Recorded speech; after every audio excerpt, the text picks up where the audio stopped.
was a dark and rainy night.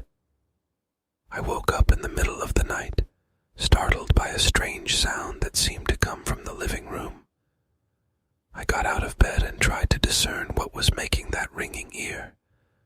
With my heart pounding and my hands shaking, I walked slowly through the darkness and into the living room. When I walked in, the atmosphere in the room changed instantly. The rotten, damp aroma hit me like a wall. It had a corpse smell that almost made me throw up. The dim light from the ceiling lamp revealed a macabre scene. The furniture was overturned. Pillows and clothes were scattered on the floor, and the walls were dirty with dark stains. Terrified, I heard that strange sound again, but this time it was much clearer.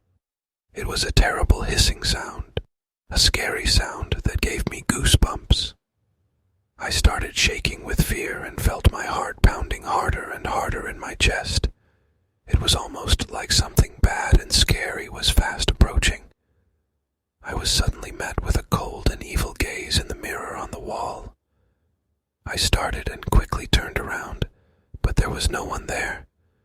But that impatient look scared me deeply. I looked in the mirror again, and this time there was a pale, teeth-like face staring back at me. At that moment, I realized that I was not alone in the house.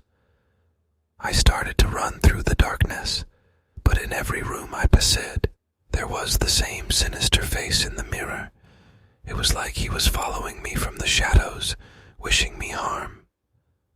I howled in despair and felt a terrible sense of uneasiness and dread seize my soul.